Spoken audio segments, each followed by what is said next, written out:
Hello guys, আসসালামু আলাইকুম। আমি চলে আসলাম আপনাদের মাঝে আরেকটা ভিডিও নিয়ে। এই যে দেখেন, আলম ভাইয়ের সংসারটা ভেঙে যাচ্ছে।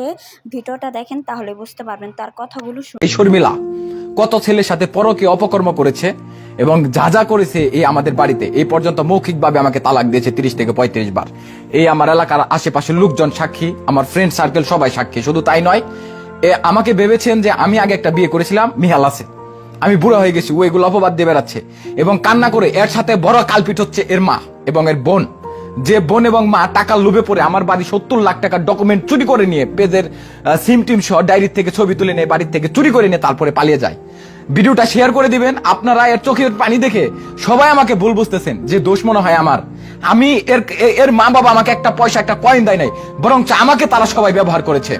ওই বরাবর গ্রামের নারায়ণগঞ্জের যারা আছেন, আমার লাইভ করার এত রাইতের কারণ হচ্ছে গিয়ে এই মেয়েটা না পাইরা বিভিন্ন মেয়েকে, বিভিন্ন লোকজনকে তার সংসার ভাঙার হুমকি দিয়ে যাচ্ছে। শুধু এখানে শেষ নয়, ওর প্রথম স্বামী যাকে ডিভোর্স দিয়েছিল, ও এবং ওর মা সম্মিলিতভাবে ডিভোর্স দেওয়া ছেলেটার নামে থানায় একটা মামলাও করেছিল। মামলা করার পরে সে আমার ওয়াইফ হিসেবে আমার কাছে আসে। শুধু তাই নয়, ভিডিওটা শেয়ার করেন এবং ওর চোখের পানি, ওইটা কোনো পানি না, ওইটা হচ্ছে ওর এবং ওর বোনের পেজ উঠানোর মূল ধাপ, প্রথম লক্ষণ।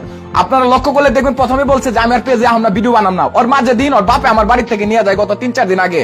ওর মাই কয় আমার মাইয়া ভিডিও মিডিও পেজে মে যাইতো না গো, আমার মাইয়া অমুক ফ্যামিলির গো, হ্যান গো ত্যান গো, যাইয়া মেয়ারে এটা কই আমার শ্বশুর নিয়ে গেল, মাথায় সমস্যা, ব্রেনের সমস্যা নিয়ে চিকিৎসা করে আমার মেয়ে তোমার আবার দিয়ে যাবো। আল্লাহ কি কাম নিয়ে আমার ব্লক করে তারপরে পেজ চালায়। এক মোহনে আমার সাথে একটা গানের শুটিং করেছিল, আপনারা দেখেছেন, সেটা ছিল গানের শুটিং। ওই শুটিংটারে এই শর্মিলা আমার ব্লক করে দেয় টিকটকে, আমার সিম ক্রিয়েট করে বাড়িতে ও আর ওর বোন পেজ উঠিবেন এবং টাকা উপার্জন করার দান দেয়, যে আমার ব্লক করে পেজ গুলা চালাইতেছে। আজকে আমি কয়েকদিন ধরে এই ব্যাপারে কোনো কথা বলি নাই, চুপ ছিলাম। এই শর্মিলা একটা বেয়াদব। শুধু তাই নয়, ও বিপি ইমরান নামের যে ছেলেটা, আমি সেটা ক্লিয়ার করি, ওই যে বিপি ইমরান সুমাইয়া, এই যে নবীনগরে যে বাড়িটা করলো, আমার বউর সাথে আমার ফ্যামিলিগত সমস্যা, ও আমার সামনে আমার উপর আরেক ছেলের যা ফুচকা খাওয়ায়। শুধু তাই নয়, ওর ফোন ব্যবহার করা নিষেধ, ও লুকিয়ে কতগুলা সম্পর্ক করছে এবং আগের জামার জন্য আমার বাড়িতে 15 দিনের দিন ওর রিলেশনের সম্পর্কের এবং আমার সাথে বিয়ের পর ও যে বিষ খায়, সরি 15টা আসুন ট্যাবলেট খেয়ে ফেলায়। সেই ট্যাবলেট আমার ছোট 2 ভাই নিয়ে ওর ওয়াশ করে হসপিটালে নিয়ে, সেই ওয়াশের ভিডিও ডকুমেন্ট আমার কাছে আছে। আলম ভাইয়ের কথাগুলো তো শুনতেই পারলেন, কি বুঝলেন কমেন্টে জানাবেন। আর যদি আপনাদের ভালো লেগে থাকে তাহলে সাবস্ক্রাইব করে রাখবেন।